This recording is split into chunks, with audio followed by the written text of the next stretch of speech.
Dan ketika Yesus sedang berjalan menyusur Danau Galilea, ia melihat dua orang bersaudara, yaitu Simon yang disebut Petrus dan Andreas, saudaranya. Mereka sedang menebarkan jala di danau sebab mereka penjala ikan. Yesus berkata kepada mereka, "Mari ikutlah aku dan kamu akan kujadikan penjala manusia."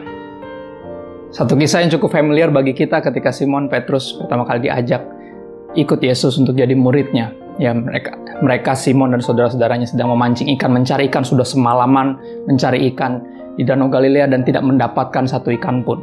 Akhirnya dengan lelah pagi-pagi, ya dia perahunya udah di pinggir danau dan udah digulung jalannya, dan Tuhan Yesus bilang, "Coba sebarkan jala lagi." Yesus datang dengan perintah yang nggak masuk akal, dan kita tahu kalau kita baca kisahnya, Simon sangat cukup kesal dan gusar, tapi karena dia bilang, "Karena engkau yang menyuruhnya, oke, saya taat juga." Jadi taatnya pertama itu bukan karena setuju, tapi karena penghormatan kepada Kristus. Dan akhirnya dia melakukan apa yang Yesus perintahkan, dan mereka mendapat ikan terlalu banyak. Ya, ikan terlalu banyak. Seringkali dalam hidup seseorang ini yang terjadi ketika Tuhan hadir di hidup kita. Ya, sepertinya, kayaknya hanya untuk memenuhi segala kebutuhan hidup kita. Ya, bahkan secara jujur ini yang kita lakukan seringkali. Kita mengikut Tuhan untuk mendapatkan apapun yang kita butuhkan, atau inginkan, atau rindukan. Jadi, Injil Yohanes mencatat dua murid dari Yohanes Pembaptis mengikut Kristus dengan tujuan yang sederhana. Awalnya mereka pengen tahu di mana Yesus tinggal. Ya, sepertinya mengikut Kristus all about itu. Tapi kita tahu ketika hidup kita sudah dipenuhi kebutuhannya, pada akhirnya ketika mujizat yang kita rindukan dikerjakan oleh Kristus, kita akhirnya menyadari bahwa ini mengikut Kristus nggak mungkin cuma tentang ini aja.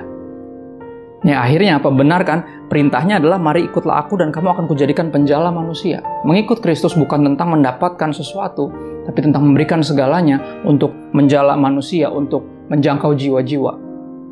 Ya, berkaitan dengan ini, maka di Lukas 5 pun ayat 8, ya, ketika Simon Petrus melihat hal itu, ketika melihat banyaknya ikan yang mereka tangkap, mujizat yang Yesus kerjakan, ya, ia pun tersungkur di depan Yesus dan berkata, "Tuhan, pergilah daripadaku, karena aku ini seorang berdosa." Ya, aku ini seorang berdosa. Berbicara tentang menjangkau jiwa-jiwa. Ketika perintah Kristus, dia bilang, "Ikutlah aku, kamu akan kujadikan penjala manusia." Kita tahu persis bahwa kita bukan orang sempurna. Ya, siapa kita diajak ikut serta dalam karya yang besar untuk menyelamatkan jiwa-jiwa yang lain. Ya, makanya Petrus menyadari hal itu. Karena ketidakpercayaannya pertama, dia nurut hanya karena Yesus yang suruh. Dia melihat mujizat itu, dia tersungkur, apalagi dengan perintah, "Kamu akan kujadikan penjala manusia." Dia tahu dia manusia berdosa, saya nggak layak ya untuk ikut engkau. Saya nggak layak diberkati sebanyak ini. Ya, apalagi saya jelas tidak mungkin, sebenarnya tidak layak untuk menjangkau jiwa-jiwa yang lain. Tapi ini perintah untuk mengikut Yesus.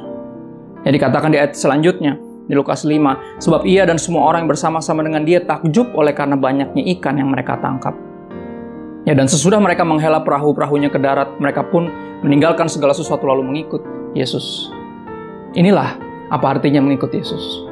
Ya, from come and see to go and die, dari datang dan lihatlah, apapun yang kau butuhkan, apapun yang kau cari. Ya, setelah Tuhan Yesus memenuhinya, Tuhan Yesus melakukan mujizat dalam hidup kita. Ya, sebuah panggilan ini beralih kepada panggilan utama, yaitu untuk menjadi penjala manusia. Ikutlah aku, sebuah perintah dan ajakan yang terindah, yang sangat jelas.